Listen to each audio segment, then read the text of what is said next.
Hello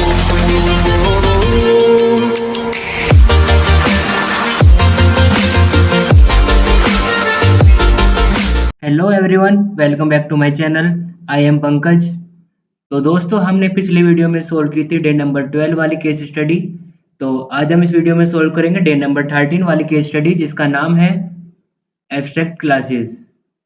so without wasting any time, let get started. तो आपको सबसे पहले अपना ब्राउजर ओपन करना है और सर्च करना है हैकर रैंक। सर्च करने के बाद जो फर्स्ट वाली वेबसाइट आएगी, आपको इसी को ओपन करना होगा। ओपन करने के बाद यहाँ पर एक लॉगिन बटन दिया गया है। यहाँ पर आपको क्लिक करना होगा लॉगिन पर। Login for developers.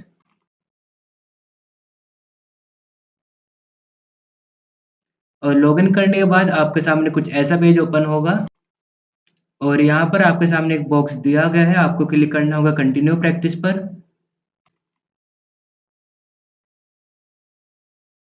और उस पर क्लिक करने के बाद आपके सामने जो वेबसाइट है वो ओपन हो जाएगी। आप यहाँ पर देख सकते हैं आज जो बारी है डे नंबर 13 एब्स्ट्रैक्ट क्लासेस। तो अगर आप देखना चाहते हैं कि आपने अभी तक कितनी केस स्टडीज को सोल्व कर लिया है, तो आपको क्लिक करना होगा सोल्व पर। और क्लिक करने के बाद आपको जाना होगा पेज के लास्ट में। तो आप यहाँ पर देख सकते हैं डे 0 से डे नंबर 12 तक, यानी कि इनहेरिटेंस तक आपने सभी केस स्टडीज को सोल्व कर लिया है। तो आज जो बारी है डे नंबर 13 एब्स्ट्रैक्ट क्लासेस। तो क्लिक करना होगा सोल्व चैलेंज पर।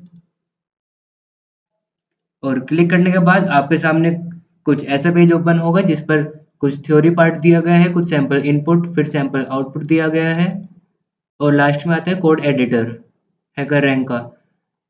तो देखते हैं इसमें क्वेश्चन में दिया क्या क्या गया है। सबसे पहले यहाँ पर दिया गया है एक ऑब्जेक्टिव, और ऑब्जेक्टिव में बताया गया है कि today we will extend what we learn yesterday about inheritance to abstract classes because this is very specific object oriented concept. Submissions are limited to the few languages that are used to construct. Check out the tutorial tab for learning materials and an instruction video. तो objective में बताया गया है कि जो आपने last video में inheritance के बारे में सीखा था, आज ये उसी टॉपिक को थोड़ा एक्सटेंड करने वाले हैं। और साथ में बताया गया है कि ये जो टॉपिक है वो लिमिटेड लैंग्वेजेस के लिए है, यानी कि आप इस क्वेश्चन को हर एक लैंग्वेज के थ्रू सोल्व नहीं कर सकते हो। वो आपको पता चलेगा कोड एडिटर पर जाने के बाद कि आप इसको कौन कौन सी लैंग्वेज में सोल्व कर सकते हो। तो अभी आगे देखते हैं क्या क्या दिया गया है। अब बात आती है कि टास्क में। टास्क में बताया गया है कि given a book class and A solution class, right A my book class that does the following. Question में एक बुक क्लास गिवन होगी और साथ ही में एक सॉल्यूशन क्लास भी गिवन होगी, बट आपको जो राइट करनी है वो है माई बुक क्लास, यानी कि आपको क्लास बनानी है जिसका नाम होगा माई बुक क्लास, और जो कि इनहेरिट्स करेगी बुक क्लास से। इनहेरिट्स मतलब होता है किसी की प्रॉपर्टीज को गेन करना। तो यानी कि जो माई बुक वाली क्लास होगी वो प्रॉपर्टीज गेन करेगी बुक क्लास से। और सेकंड पॉइंट में बताया गया है कि has a parameterize constructor taking these 3 parameters, string title, string author, and price. यानी कि उसमें 3 पैरामीटर्स होने चाहिए, एक स्ट्रिंग टाइप का टाइटल, सेकंड भी स्ट्रिंग टाइप का ऑथर, और थर्ड आता है इंटीजर यानी कि प्राइस। और थर्ड पॉइंट में बताया गया है कि implement the book class abstract display method so it print these 3 lines. और साथ ही में हमको एक डिस्प्ले नाम का फंक्शन बनाना है जो कि प्रिंट करेगा title, then author, then price. आगे देखते हैं क्वेश्चन में दिया क्या गया है। और यहाँ पर इनपुट फॉर्मेट में बताया गया है कि you are not responsible for reading any input from stdin, यानी कि आप इस क्वेश्चन में कोई भी इनपुट नहीं ले सकते हो।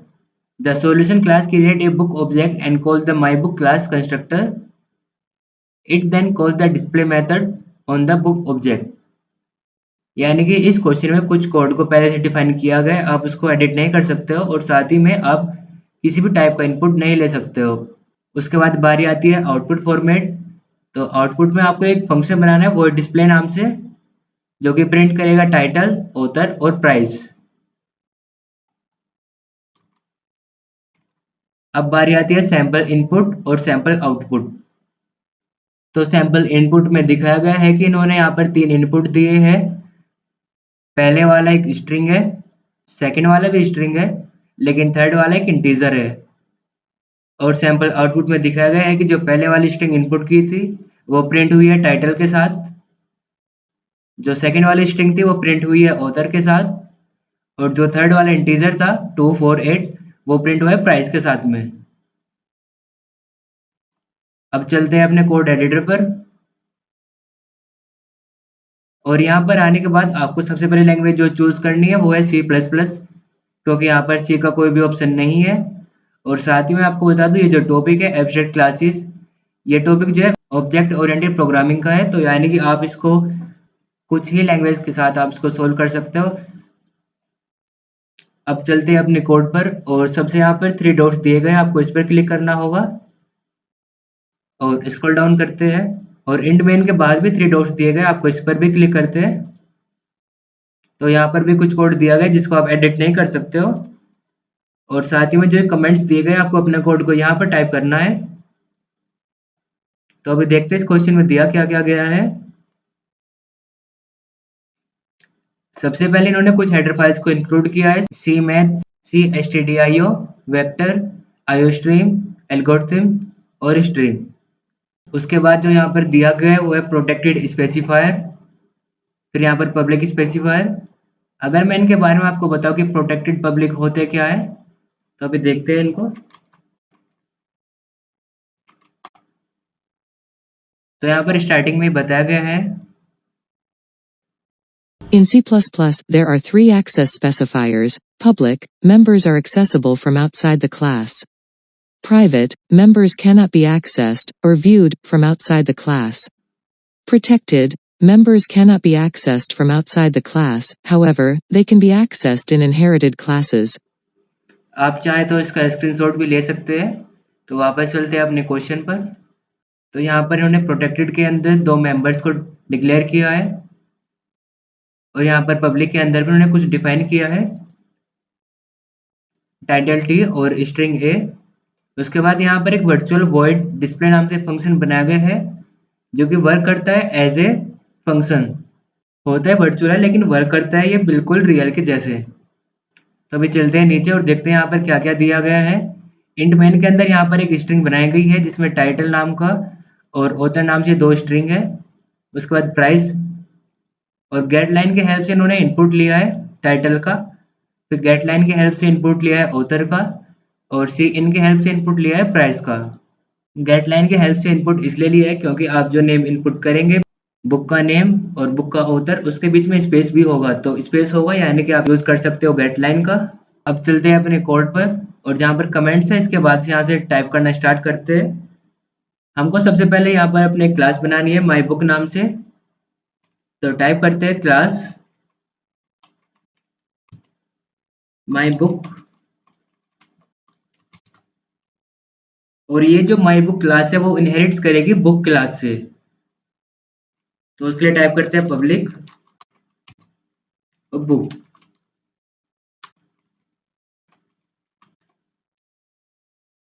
जो बुक क्लास है वो पहले से डिफाइन की गई है यहाँ पर। तो जो हमारी माई बुक क्लास होगी वो प्रॉपर्टीज इनहेरिट करेंगी बुक क्लास से। तो यहाँ पर फिर टाइप करते हैं इंट प्राइस पब्लिक। हमने इंट में एक वेरिएबल को डिफाइन किया है जिसका नाम है प्राइस, जो कि बुक के प्राइस को डिक्लेयर कर रहा है। उसके बाद एक पब्लिक स्पेसिफायर बनाते हैं जिसमें टाइप करते हैं my book string title string author और इंट पी यानी कि प्राइस।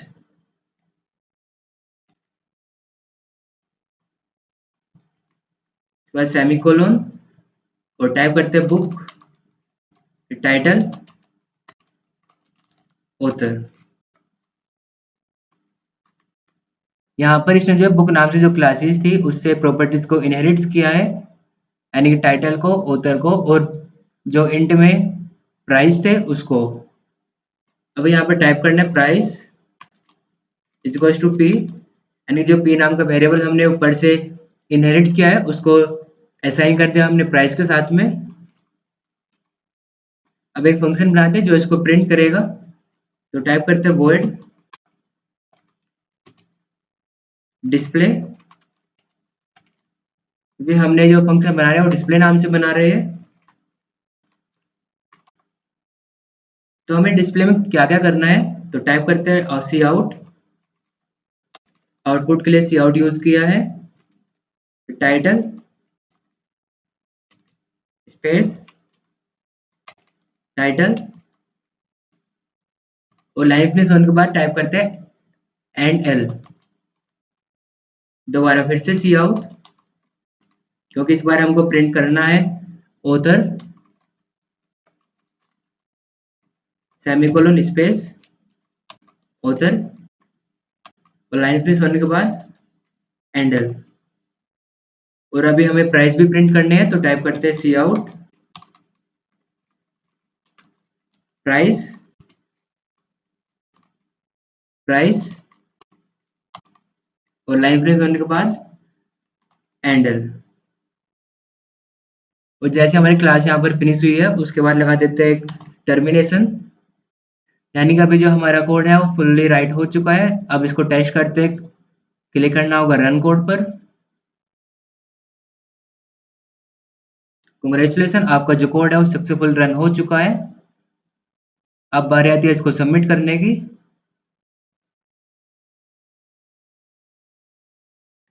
तो यहाँ पर जो मैसेज आया वो सक्सेस का आ चुका है, यानी कि आपका जो कोड था वो सबमिट भी हो चुका है। और यहाँ पर बताया गया है कि यू हैव अर्न 30 पॉइंट्स। अगर मैं आपको इस क्वेश्चन का एक ओवरव्यू देना चाहूँ, यहाँ पर हुआ क्या है। इस क्वेश्चन में एक क्लास पहले से बनी हुई है बुक नाम से यहाँ पर, और यहाँ पर एक फंक्शन भी बनाया गया है डिस्प्ले के नाम से। ये वर्चुअल है लेकिन वर्क करता है एज ए रियल फंक्शन। और इंट मेन के अंदर यहाँ पर कुछ स्ट्रिंग का और प्राइस का इनपुट लिया गया है, लेकिन हमारा जो कोड है वो यहाँ से है। हमने यहाँ पर एक क्लास बनाई है माई बुक नाम से, जो कि प्रॉपर्टीज को इनहेरिट्स करेगी जो बुक क्लास थी उसमें से। और साथ ही में जो फंक्शन था डिस्प्ले नाम से, यहाँ पर उसकी हेल्प से हमने टाइटल, ऑथर और प्राइस को प्रिंट कर दिया है। तो हमारा जो प्रोग्राम है सक्सेसफुल सबमिट भी हो चुका है और रन भी हो चुका है। तो अभी वापस चलते हैं अपने 30 डेज ऑफ कोड चैलेंज पर। तो यहाँ पर आप देख सकते हैं कि डे 0 से डे 13 तक आपने सभी केस स्टडीज को सोल्व कर लिया है। तो अब जो बारी है डे नंबर 14, इसको हम सोल्व करेंगे अपनी आने वाली वीडियोस में। तो अगर आप डे 13 तक कोई भी सॉल्यूशन या फिर कोई भी केस स्टडी को देखना चाहते हो तो हमारे चैनल पर जाकर देख सकते हो। तो आज इस वीडियो में बस इतना ही। Thanks for watching.